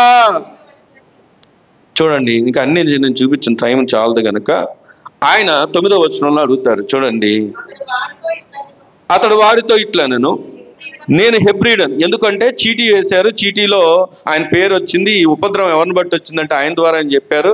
అప్పుడు 8వ వచనం చూడండి, కాబట్టి వారు అతన్ని చూచి, ఎవరిని బట్టి ఈ కీడు మాకు సంభవించనో, మీ వ్యాపారం ఏంటో, నువ్వు ఎక్కడి నుండి వచ్చితివో, నీ దేశమేదో, నీ జనమేదో, ఈ సంగతి ఎంతయో మాకు తెలియజెప్పమనగా 9వ వచనం అతను చెప్తున్నాడు. అతడు వారితో ఇట్లా నేను హెబ్రీయుడను, సముద్రమునకు భూమికి సృష్టికర్త అయిన ఆకాశమందుండు దేవుడనై ఉన్న యెహోవా యందు నేను భయభక్తులు గలవాడను. నేను చెప్తున్నాడు, ఈయన సాక్ష్యం చెప్తున్నాడు. ఉన్నారా ఇక్కడే? వింటున్నారా? ఏమని సాక్ష్యం చెప్తున్నాడు చెప్పండి? నేను హెబ్రీయుడను, ఆ ఆకాశానికి భూమికి సముద్రానికి కూడా ఈయన ఏమై ఉన్నాడంటే సృష్టికర్త అయి ఉన్నాడు. నేను దేవుని యందు ఏమన్నాడు ఆయన? ఇప్పుడు ఆ ఎదుటి వాళ్ళు ఏమనుకుంటారు చెప్పండి? ఏమండి, ఎదుటి వాళ్ళు ఏమనుకుంటారు? నేను భయభక్తులు గలవాన్ని, నేను దేవునికి భయపడేవాడిని అని చెబుతూ ఒక మాట చెప్పమంటారా? రక్షించబడిన వారికి, రక్షణ లేని వారికి ఏం వ్యత్యాసం ఉంది? ఈ సంఘంలోనే మన వరకు మనం ఆలోచన చేస్తే యవనస్తులు ఉన్నారు ఇక్కడ, లేదా పెద్దలు ఉన్నారు ఇక్కడ. నేనంటే ఈ మాట ఎందుకంటే మనకు లోకానికి ఏంటి వ్యత్యాసం? మన దేవుని పిల్లలు అని చెప్పుకుంటూ దేవుని డైరెక్షన్కి ఆపోజిట్గా వెళ్తూ, దేవునికి వేరుగా పనిచేస్తూ, సాక్ష్యాన్ని కోల్పోతూ, సాక్ష్యానికి విరుద్ధంగా పనిచేస్తూ, చేయకూడదు చేస్తూ, మళ్ళీ మనకు మనం చెప్పుకుంటే మాట ఏంటంటే నాతో దేవుడు మాట్లాడాడు, నన్ను నిలబెట్టాలనుకుంటున్నాడు, నన్ను ఇది చేయమంటున్నాడు, నన్ను అది చేయమంటున్నాడు అని మనం అనుకుంటున్నాం కదా. మన సాక్ష్యం ఏది? సరైన సువార్త చెప్పాడు, నన్ను బట్టే ఈ ఉపద్రవం వచ్చిందని. అప్పుడు వాళ్ళు ఏం చేశారు? ఆయనే చెప్పాడు, ఇది తగ్గాలంటే నన్ను తీసుకెళ్ళి ఎక్కడ పడేయమన్నారు? సముద్రంలో పడవేయమన్నారు. ఇప్పుడు చెప్పండి, ఎంత దారుణమైన పరిస్థితి అది! ఎంత దారుణమైన పరిస్థితి! ఒక సేవకుడిని ఎత్తి నేలలో పడేయడం ఏంటి? అదే నువ్వు దేవుని డైరెక్షన్లో వెళ్తే, దేవుని మాటను పట్టుకొని వెళ్తే, దేవుడు కోరుకున్నట్టుగా ఉంటే నీ గౌరవం ఎలాగుంటుంది, నీ మర్యాద ఎలాగుంటుంది, నిన్ను బట్టి ఇతరులు ఎలా కదిలించబడతారు, ఇతరులు ఎలాగ దేవుణ్ణి తెలుసుకోగలరు? మనం కూడా చాలాసార్లు ఏం చేస్తామంటే ఇంట్లో దేవుని నమ్ముకొని ఏదో తప్పు చేసినట్టుగా విచార వదనాలతో, వినండి, సంతోషమే ఉండదు వాళ్ళ మొఖాలు చూసినప్పుడు. ఏ రోజు కూడా వారు సంతోషంతో నవ్వుతూ కనబడినటువంటి మొఖాలు ఉన్నవారు అంటే మీరు అందరూ అలాంటి వాళ్ళు కాదు. నేను ఆ మాట అనేది, మనం ప్రభువుని కలిగి ఉన్నామంటే మన మొఖాలు ఎలా ఉండాలి తెలుసా? సంతోషం ఉండాలి, వెలిగిపోతూ ఉండాలి, ధైర్యంగా ఉండాలి, విశ్వాసంగా ఉండాలి. ఏది వచ్చినా నా దేవుడు నాకున్నాడు, నాకేం భయం? ఉందా అంత ధైర్యం? ఎప్పుడు కూడా పరిస్థితులను నిందిస్తాం. శ్రమ వచ్చినప్పుడు మీరు రాలేదండి, మీరు ప్రార్థన చేయలేదండి, మీరు అడుగు పెట్టలేదండి, లేకపోతే మా దేవుడు ఎందుకు మర్చిపోయాడండి, మేమేం చేసినా నష్టం అండి. చాలాసార్లు ఈ మాటలు ఉపయోగిస్తూ ఉంటాం. మొదట నీ డైరెక్షన్ ఎలా వెళ్తుందో ఒకసారి ఆలోచన చేయి. ఓ చెల్లి, వినాలి. ఈరోజు దేవుడు ఎందుకు ఈ మాట మనతో మాట్లాడుతున్నాడంటే, ఎవరు మండుచూ ఉంటారంటే ఎవరైతే దేవుని బట్టి సంతోషించేవారు. ఎవరు ఆరిపోతారు అంటే బైబిల్ సూటిగా చెప్పిన మాట ఏంటంటే, యోబు గ్రంథం, ఇందాక మనం చదువుకున్న మాట దగ్గరకు వద్దాం. భక్తిహీనుల దీపం ఆరిపోయింది. ఇప్పుడు చెప్పండి, భక్తిహీనత అంటే ఏంటి చెప్పండి? దేవుని చిత్తానికి విరోధంగా పనిచేయడమే భక్తిహీనత. వాక్యం ఏంటో నీకు తెలుసు, వాక్యం ద్వారా దేవుడు ఎప్పుడు ఎలా మాట్లాడుతున్నాడో నీకు తెలుసు, ఏం సరి చేసుకోవాలో నీకు తెలుసు, ఎలా బ్రతకాలో నీకు తెలుసు. అన్నీ తెలిసిన ఆయన ప్రణాళికకు వేరుగా పనిచేస్తుంటే, అన్నీ తెలిసిన ఆయన చిత్తానికి వేరుగా పనిచేస్తుంటే, దేవుడు నీతో చెప్తున్నమాట, భక్తిహీనులు ఏ స్టేజ్లోకి వెళ్తారో తెలుసా? వారు ఆరిపోయే పరిస్థితులకు వెళ్తారంట. అందుకే అదే సామెతల గ్రంథంలోకి వెళ్దాం, చూడండి. సామెతల గ్రంథం 13వ అధ్యాయం, సామెతల గ్రంథం 13వ అధ్యాయం 9వ వచనం చదువుదాం. మనం ఆరిపోవడానికి గల కారణాలు చూస్తున్నాము. 13:9 చదవమ్మా. నీతిమంతుల వెలుగు తేజరిల్లును, భక్తిహీనుల దీపం ఆరిపోను. ఎవరు వెలుగు తేజరిల్లుద్ది? ఎవరు నీతిమంతులు?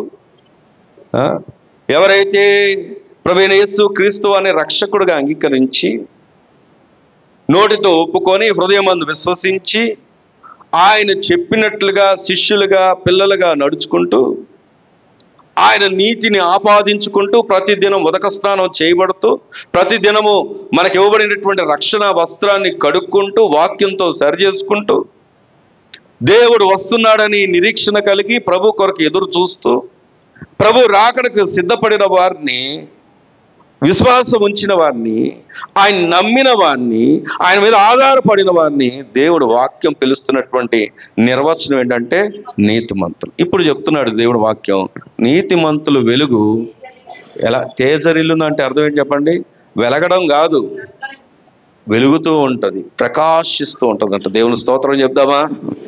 వాక్యం దగ్గరకు వచ్చి ఆలోచన చేస్తే, తమిళలో వినండి. ఈరోజు ఆరిపోవడానికి గల కారణం ఏంటి? భక్తిహీనత.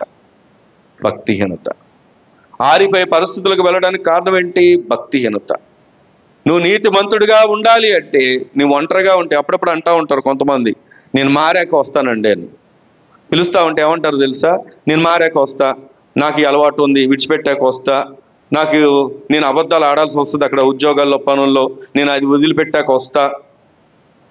నేను అంటాను, నీకుగా నువ్వు మారలేవు. మారితే మన కోసం ప్రభు రావాల్సిన అవసరం లేదు. మనం మారలేవు కనుక మనం మార్చడానికి ప్రభు ఈ లోకానికి వచ్చాయి. మారడానికి దేవుడు అవకాశాలని సంఘంలో, సేవలో, సేవకుల ద్వారా, వాక్యాల ద్వారా మనతో మాట్లాడుతూ, సాక్ష్యాల ద్వారా మనతో పలుకుతూ, మనం మారడానికి ఇక్కడ ఒక వాతావరణాన్ని దేవుడు క్రియేట్ చేశాడు.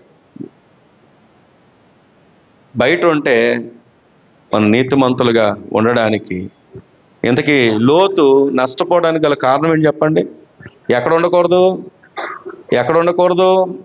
సొదొమ గొమొరకు మొదట ఆయన జీవితాన్ని పరిశీలన చేసినప్పుడు, సొదొమ గొమొర మీదకి అగ్ని వచ్చింది చూసారా? అగ్నిగంధకాలు కురిసాయి చూసారా? మొదట లోతు అబ్రహాం నుండి విడిపోయి వెళ్ళిపోయినప్పుడు ఆయన టెంట్ ఎక్కడ వేసుకున్నాడో తెలుసా? సొదొమ గొమొరకి బయట. కొంతకాలానికి ఆయన ఎక్కడున్నాడో తెలుసా?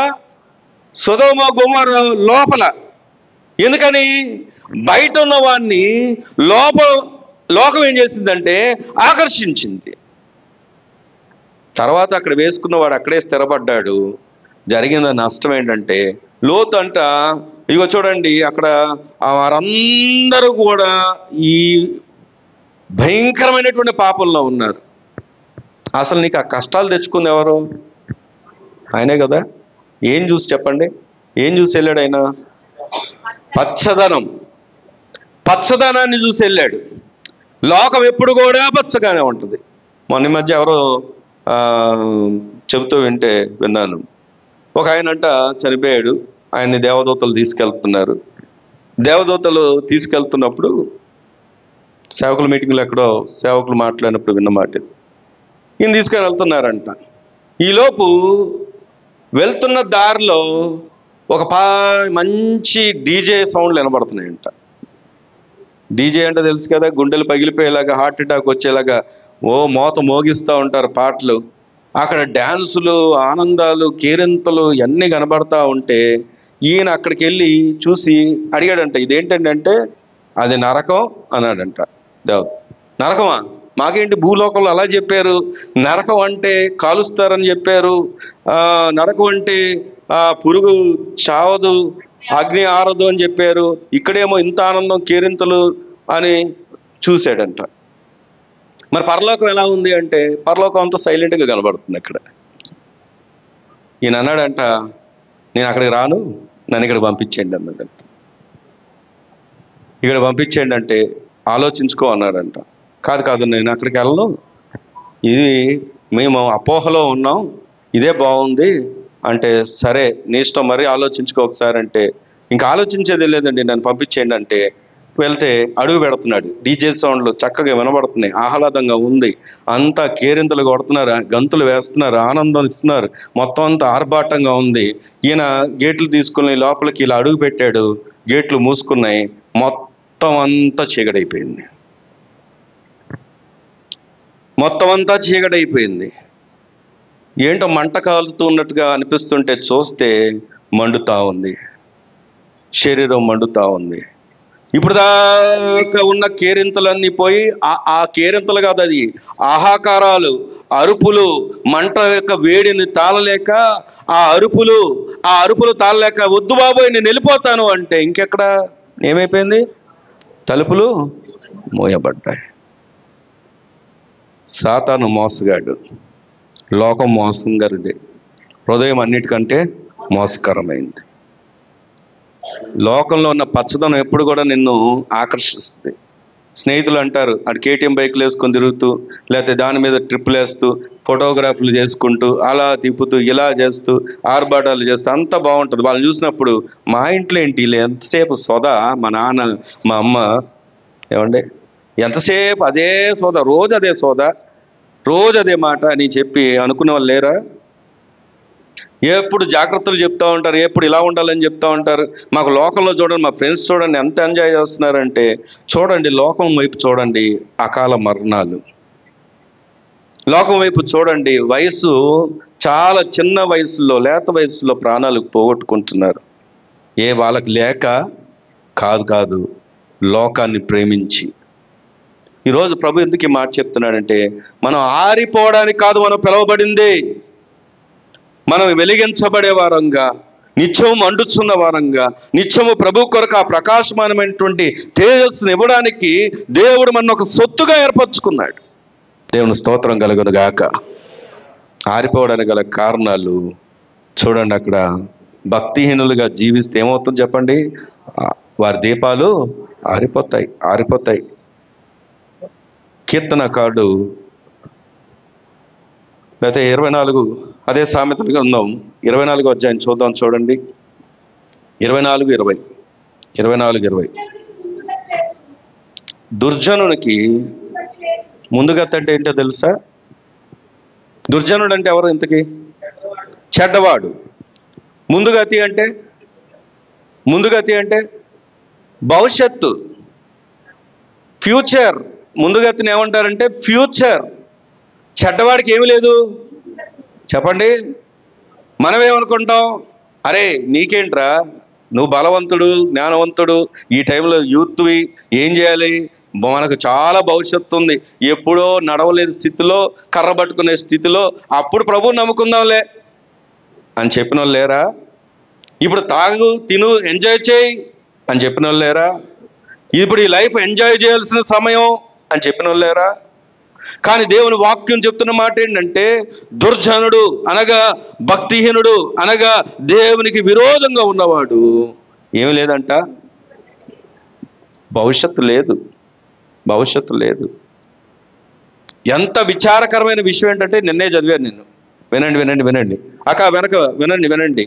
వినబడుతుందా మీకు? మోటార్ రోదలే ఎక్కువ వినబడుతుంది, ఇక్కడ వాక్యం ఎక్కడ వినబడుతుంది? వినండి. ఎందుకు ఈ మాటను ఆలోచన చేస్తున్నా అంటే, నిన్న ఒక వ్యక్తి చిన్న ఇంటర్వ్యూ BBC తెలుగు అని ఉంటుంది కదా న్యూస్ ఛానల్, దాంట్లో చూసా. పంజాబ్కు చెందిన వ్యక్తి, పంజాబ్ భారతదేశం నుండి అతను అమెరికాకు వెళ్ళడానికి పనామా అడవులంట, వీళ్ళు ఎంచుకున్న మార్గం అంటే వీళ్ళు డైరెక్ట్గా వెళ్ళలేదు, ఇండైరెక్ట్ అంటే ఏమంటారు దాన్ని, అఫీషియల్గా వెళ్ళలేదు, అన్అఫీషియల్గా వీళ్ళని దాటిచ్చే స్థలాలు ఉన్నాయంట. 41 లక్ష ఖర్చు చేసి, ఎంత? 41 లక్షను ఖర్చు చేసి ఈ యొక్క అడవి మార్గం గుండా వెళ్ళాడంట ఆయన. పనామా అడవుల్లో వెళ్తుంటే పనామాలోనే టెంట్లు వేసుకున్న ఫోటోలు కూడా పెట్టారు. ఆ టెంట్లు వేసుకోవడం, అక్కడే పాములు, విపరీతమైన పాములు అంట, శవాలు కూడా, అంటే ఇలాంటి ప్రయత్నాలు ఆల్రెడీ చేసి వెళ్ళి అక్కడ చనిపోయినటువంటి శవాలు కూడా ఉన్నాయంట. ఆ దాటుకుంటూ కూడా వెళ్ళాడంటే ఇతను. వెళ్ళి 41 లక్ష ఖర్చు చేసి అమెరికా దేశంలో అడుగు పెట్టాడు. 15 రోజులే ఉన్నాడు. మొన్న ఆయన్ని పట్టుకొని కాళ్ళకు చేతులకు కూడా ఏమేశారో తెలుసా? బేడీలు వేసి యుద్ధ విమానంలో, మామూలు విమానం కూడా కాదు, యుద్ధ విమానంలో, ఆ విమానం అంతటికి ఒకటే బాత్రూమ్, అది యుద్ధ విమానం. అది దాంట్లో తీసుకొచ్చి ఇండియాలో విడిచిపెడితే ఏడుస్తూ ఉన్నాడు. ఏ మార్గంలో వెళ్ళాలనుకున్నాడు? ఏమండి, ఈరోజు అందరి కళలు ఎక్కడికో వెళ్ళిపోవాలనే. దానికంటే మించిన కళ ఏంటో తెలుసా? ఇదిగో ఆ కళ నెరవేరిందా అంటే నెరవేరినట్టుగా అనిపించింది, కానీ తీసుకొచ్చి ఎక్కడ పడేశారు చెప్పండి? మళ్ళీ తీసుకొచ్చి పడేశారు. మన కళ ఎక్కడికో వెళ్ళడం కంటే కూడా మన కళ ముందు ప్రభువుని అంగీకరించి, దానికంటే శాశ్వతమైనది, దానికంటే సంతోషకరమైనది, దానికంటే ఆనందకరమైనది, దానికంటే నిత్యము నిలిచినది, యుగయుగాలు కూడా ఉండేటటువంటి ఆ పరలోకానికి ముందు చేరాలని మనం ఆశ కలిగి ఉంటే దేవుడు ఇక్కడ ఉన్నటువంటి స్థానాలని మనకు ఇస్తాడు. దేవుని స్తోత్రం కలుగునగాక. ముందు రక్షణ అనుభవంలోకి రావాలి, ముందు మారు మనసు అనుభవంలోకి రావాలి, దేవుడు ఇస్తున్న అవకాశాన్ని వినియోగించుకోవాలి. దేవుడు మనతో మాట్లాడుతున్న సమయంలో మన హృదయాన్ని దేవునికి అప్పగించుకోవాలి. నువ్వు ఎప్పుడైతే మొదట నీ క్యారెక్టర్ని సరి చేసుకుంటే దేవుడు నీ కెరియర్ని సరి చేయడం ప్రారంభిస్తాడు. దేవుని స్తోత్రం కలుగునగాక. Character first, the career next. దుర్జనులకు ఏమి లేదు చెప్పండి? ఫ్యూచర్ లేదు. భక్తిహీనుల దీపం ఏమైపోద్దంట? ఆరిపోద్దంట. ఈరోజు ప్రియ సంగమా, ప్రభు ఎందుకు ఈ మాట మనతో మాట్లాడుతున్నాడంటే, దేవుని వాక్యం నిన్ను దర్శించడానికి గల కారణం, ఈ రోజునే నీ లైఫ్ని నువ్వు టర్న్ చేసుకోవడానికి, ప్రభువుకు అప్పగించుకోవడానికి. నీ డైరెక్షన్ ఏదైతే ఉందో ఆ డైరెక్షన్ దేవునికి విరుద్ధంగా ఉంటే మళ్ళీ నీ డైరెక్షన్ మార్చుకొని ప్రభు కొరకు నువ్వు బ్రతకగలిగితే, ప్రభువు వైపు తిరగగలిగితే, చూడండి దేవుడు నిన్ను ఎలా ఉంచుతాడో తెలుసా? ఉన్నతమైన స్థానంలో ఉంచుతాడు. దేవుని స్తోత్రం కలుగునగాక. అక్కడ అదే కదా రాయబడి ఉంది. ఏంటంటే ఆ మాట చదువుదామా? దుర్జనుకి ముందుగతి లేదు, భక్తిహీనుల దీపము ఆరిపోను. ఇంకొక వాక్యం చూసుకొని ముగించుకుందాం. ఈ రోజుకి పాజిటివ్గా ముగించుకునే మాట ఏంటంటే, కీర్తనకారుడు రాసినటువంటి 18వ కీర్తన,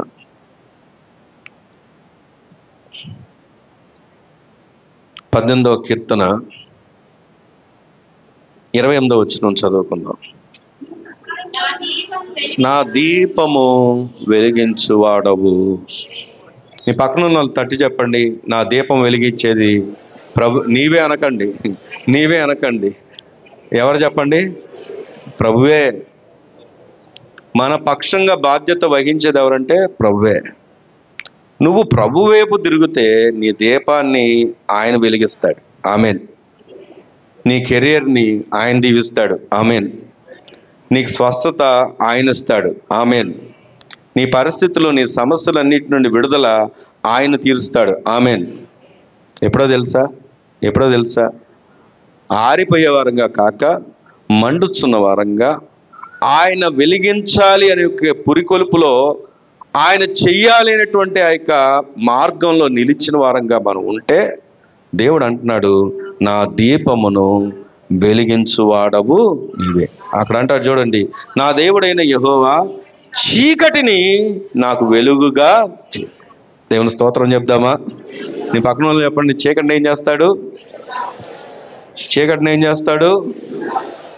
వెలుగుగా చేస్తాడంట. వెలుగుగా. ఇంకా చీకటి ఉంటుందా? చీకటి చీకటి చీకటి అని మనం అనుకోవడమే. కొంతమంది దర్శనాలు కనిపెట్టడానికి వెలుగు సంబంధమైనట్టు మనం లైట్లన్నీ ఆర్పేసి కూర్చుంటాం. ఎందుకని? దర్శనం వచ్చేయాలి, మన బ్రతుకులు మారిపోవాలి. నువ్వు చీకటిగా ఉండి చీకట్లో ఉంటే దర్శనం వస్తే దేవుడు నీ జీవితం మార్చడం. దేవుడు వాక్యంని నీ జీవితంలో కలిగి దేవుని యొక్క సుగుణాలు గ్రహింపగలిగి దేవుడు కోరుకున్నటువంటి ఆ డైరెక్షన్లో నువ్వు బ్రతుకుతున్నప్పుడు, ఒకవేళ చీకటి ఉన్నప్పటికీ కూడా దేవుడు ఏం చేస్తాడు చెప్పండి? వెలుగుగా చేస్తాడు. దేవుని స్తోత్రం కలుగును గాక. సత్యం లేని వారే, సత్యం మీద ఆధారపడిన వాళ్ళే ఇలాంటి మార్గాలు గుండా వెళ్తారు. సత్యాన్ని ఎరిగిన వారు, వాక్యానికి దగ్గరైన వారు, ప్రభుతో అనుబంధం కలిగిన వారు, సహవాసపు అనుబంధం కలిగిన వారు, సేవకులతో అనుబంధం కలిగిన వారు, వారు ఎప్పటికీ ఎప్పటికీ ఎప్పటికీ ఎలా ఉంటారో తెలుసా? వర్ధిల్లుతారు. ఆమేన్, ఆమేన్. చెప్పండి, మన దీపాన్ని ఎవరు వెలిగిస్తారు? దేవుడే. ఆయన వెలిగిస్తే ఆపగలిగిన వారు ఎవరండి? మన జీవితంలో ఉన్న ప్రతి చీకటిని పారదోలగలిగిన వాడు ఆయనే. మన నిందలను, అవమానాలని, మన సమస్యల్ని, మనకున్న ఇరుకులను, ఇబ్బందులను, ప్రతికూలతలను, మనకు దుఃఖమును ఆయన ఏం చేస్తాడో తెలుసా? సంతోషంగా మారుస్తాడు. ఆమేన్. ఎప్పుడు అంటే ఆయన కోరుకున్నట్లుగా నువ్వు మండుచున్నప్పుడు, ఎప్పుడు అంటే ఆయన కోరినటువంటి డైరెక్షన్లో నువ్వు వెళ్తున్నప్పుడు. నీకు తెలుసు నేను ఆపోజిట్ డైరెక్షన్లో వెళ్తున్నాను సంగతి నీకు తెలుసు. నీకు ఎవరో నేరారోపణ చేయక్కర్లేదు. వాక్యం ప్రకటించబడుతున్నప్పుడు మనస్సాక్షి నేను గద్దిస్తూ ఉంటుంది. అవును, నేను ఈ స్థితిలో బలహీనంగా ఉన్నాను. అవును, ఈ స్థితిలో బలహీనరాలుగా ఉన్నాను. అవును, ఈ స్థితిలో వేరుగా ఉన్నాను. దేవుడు నా ఎడల కలిగిన చిత్తం వేరు, ఆయన కలిగినటువంటి ప్రణాళిక వేరు, ఆయన కలిగినటువంటి ఉద్దేశం వేరు. అయినప్పటికీ నా సొంత నిర్ణయాలు తీసుకుంటూ వెళ్తూ నష్టపోతున్నాను అని తెలిసి కూడా నువ్వు ఒకవేళ దేవునికి వేరుగా ఉన్నావేమో, ఈ రోజు కూడా ప్రభు నిన్ను క్షమిస్తున్నాడు. ఆమేన్. ఈ రోజు కూడా నిన్ను సరి చేయాలనుకుంటున్నాడు. ఎందుకు? ఎత్తిపడేమన్నాడు యోనా? దేనికి? చంపడానికా? నీటిలో ముంచడానికా?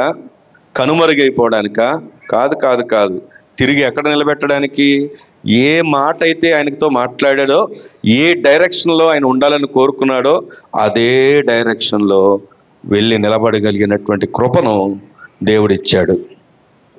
ఈరోజు మరి నీ ఎడల దేవునికి ఉన్న ఆలోచన ఏంటి? ప్రార్థన చేసుకుందామా? నీ ఎడల ఆయనకున్నటువంటి ఉద్దేశం ఏంటి? ఏం ఆశించి ఈరోజు దేవుడు నీతో మాట్లాడాడు? ఎలా మండే అనుభవాల్లో నిన్ను ఉండాలని ఆయన కోరుకున్నాడు? ఆరిపోవడానికి, ఆగిపోవడానికి కారణం ఏంటి? ఇంకా పరుగులెత్తుతూ రహస్యమైన జీవితాలే జీవించాలని కోరుకుంటున్నావా? మనుషులకు ఎదురుపడలేనటువంటి అవమానకరమైన స్థితినే కోరుకుంటున్నావా? లేదు, తల ఎత్తబడిన వాడుగా, సగౌరవంగా, గౌరవంగా, అనేకులు సంతోషించేలాగున్న, ఇతరులకు ఆశీర్వాదకరంగా ఉండాలని కోరుకుంటున్నావా? నీ దీపం మారిపోయిందేమో. ప్రభువుని క్షమాపణ అడుగు. ప్రభు దగ్గర మోకాలే ప్రభుని అడుగు. ప్రభువా, నా దీపం వెలిగించేవాడవు నీవే, చీకటిని పారదోలేవాడు. సర్వకృపానిధి నాయన, నీ గణనామానికి వందనాలు, స్తోత్రాలు చెల్లిస్తున్నాం. అద్భుతమైన సందేశాన్ని ప్రభా, ఇదిగో నాయన, ఒక ఉన్నతమైన స్థితిలో పరమందు ఆసీనుడైన తండ్రి, నువ్వెక్కడ కూర్చున్నారో, మీరు ఎక్కడ నిలిచి ఉన్నారు, మీరు ఏ రీతిగా విజయాన్ని పొందారు, ఏ రీతిగా జయ జీవితాన్ని ప్రకటించారు, ఆ రీతిగా నీ పిల్లలమైన మేమందరం ఉండాలని కోరుకొని, అయ్యా నీ దాసుని నిలవబెట్టి, నాయన నువ్వు మాట్లాడిన అయ్యా నీ సత్య వాకుకై కృతజ్ఞతా స్తోత్రాలు చెల్లిస్తాను. అందరూ బలహీనమే నాయన, బలవంతుడైన దేవుడు. అందుకే మాతో, నాతో, అందరితో మాట్లాడుతూ ఉన్నా. నీవు నాయన బలవంతుడైన దేవుడువని, నీవు పురాతనమైన మార్గం మా కొరకు ఉందని, అది మేలు నాయన కరమైన మార్గమని అయ్యా మీరు మాతో మాట్లాడుతూ ఉన్నారు. ఆ మార్గము గుండా వెళ్ళినప్పుడు అయ్యా మా దీపములు వెలిగించబడతాయని నాయన, ఆ దీపము నాయన ఎత్తైన నాయన అయ్యా దీప స్తంభం మీద నిలిచి ఉంటుందని మాట్లాడుతున్నాం. అందుకు ముందుగా ఎక్కడ పడిపోయాము, ఎక్కడ బలహీనమైపోయాము, ఎక్కడ సొమ్మసిల్లిపోయాము, ఎక్కడ ఆగిపోయాము, ఎక్కడ నిలిచిపోయాము, ఆ పరిస్థితిలో గుండా నాయన అయ్యా అయ్యా అయ్యా మారు మనసు పొందమని సెలవిస్తున్నాం. పాప క్షమాపణ పొందమని సెలవిస్తున్నాం. పశ్చాత్తాపం పొందమని సెలవిస్తున్నాం. ఎందుకంటే నాయన అయ్యా అదిగో భక్తుడు అంటున్నాడు, అయ్యా నా ప్రాణమా యెహోవాని సన్నిధి, నా అంతరంగంలో ఉన్న సమస్తమా ఆయన పరిశుద్ధ పరిశుద్ధ నామమునే సన్నుతించు. ఆయన చేసిన ఉపకారములు దేనిని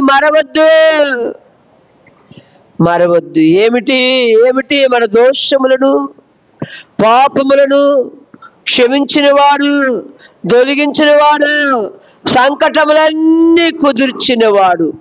అవునయ్యా, మా సంకటాలన్నీ కుదిర్చిన వాడు నీవే.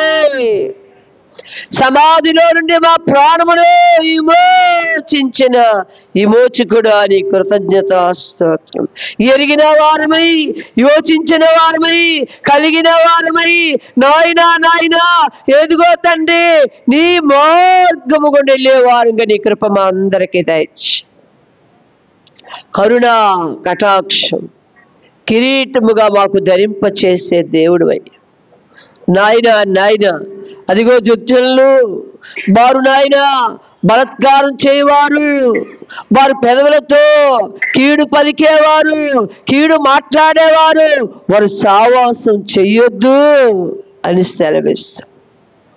నాయన నాయన భక్తిహీనుడు ఆశ భంగమవుతుందని సెలవిచ్చావు. యెహోవా యందు భయభక్తులు కలిగి నీవు నిలిచినట్లయితే ముందుగతి నీకు రానే ఉంది, నీ ఆశ భంగము కానేరదు. అవునయ్యా, నిన్ను కలిగిన వారు పాదాల దగ్గర కనిపెట్టేవారు, నీ తట్టు చూసేవారు వారికి ముందుగతి ఉందయ్యా. ఆ రాస భంగము కానేరదు, వారి ఆలోచనలు భంగము కానేరవు, వారి తలంపులు భంగము కానేరవు, వారు ఉద్దేశించిన కోరికలు భంగము కానేరవు. ఎందుకంటే నాయన వారి ఆశను తీర్చే సర్వభూరి అధికారుడు ఉన్నావు కనుక దాన్ని ఎరిగిన వారమే, యోచించిన ఆయన, గ్రహించిన ఆయన నాయన నీ యందు భయభక్తులు కలిగి నీ త్రోవలో నడిచి నీ పాదాలు పట్టుకొని నీ తట్టు కరులెత్తి అటు ఇటు ఆగరు చూసిందయ్యా. అటు ఇటు నాయన దావీదు చూశాడయ్యా. అందుకే అయ్యా నాయన తేటగా చూశాడయ్యా. ఒకరోజు నాయన భూమి ఆకాశమును సృజించిన దేవుడు నీవే, నీ వలనే సహాయమని. ఆకాశమందున్న దేవుడు నీవే నా కుమారుని నన్ను బ్రతికించేవాడు అని ఆగరు చూసిందయ్యా. చూసిన వెంటనే అయ్యా అప్పటి వరకు నాయన కనపడలేని ఆ నీటి బోడుగా, ఆ నీటి ఊట వెంటనే కనపడిందయ్యా. మా ఆశీర్వాదం మా ఒడిలోనే ఉంది, మా దీవెన మా ఒడిలోనే ఉంది, మా నెమ్మది మా ముందే ఉంది, మా సమాధానం మా ముందే ఉంది, మా విజయం మా ముందే ఉంది, నీ కృప మా ముందే ఉంది. ఎక్కడో లేదు నాయనా, మా నా ఎదుటే ఉందయ్యా. దాన్ని చూడలేని కనులు అదిగో బాధకుడు ఒక 4 నెలలకి ఈ పంట కోతకొచ్చింది అని చెప్తూ ఉన్నాడయ్యా. శిష్యులు చెప్తూ ఉన్నారు, ఇక 4 నెలలకి కోతకొచ్చింది. అయ్యా కన్నులెత్తి చూడండి, అది ఇప్పుడే కోతకొచ్చింది. నువ్వు పలికావు నాయన. కన్నులెత్తి చూడండి, తేరి చూడండి, ఆ కోత ఇప్పుడే ఉందని మాట్లాడావు నాయన. ఎంత గొప్ప దేవుడు అయ్యా. మా కన్నులు ఎత్తలేక, నీ వైపు చూడలేక, అటు ఇటు తిరుగులాడుతూ నాయన ఫలము పొందలేక, ఫలము దండి నాయన అనుభవించలేని పరిస్థితిలో బలహీనమైపోయిన మా బ్రతుకులను క్షమించి నీ తట్టు కన్నులెత్తి నాయన నీ కృపను పొందుకునే కంటే కనికరు మా సంఘం మీద, సేవ మీద, వ్యక్తుల మీద, సేవకుల మీద, నా మీద నిలిపి కృప దయచేయమని నీ ఎత్తబడిన మాటలు మా హృదయాల్లో నీరు కట్టి ఫలభరితంగా ఉంచమని నజరేయుడైన యేసు నామములు అడిగి ఏడుకొని పొందున్నాం పరమ తండ్రి. ఆమేన్.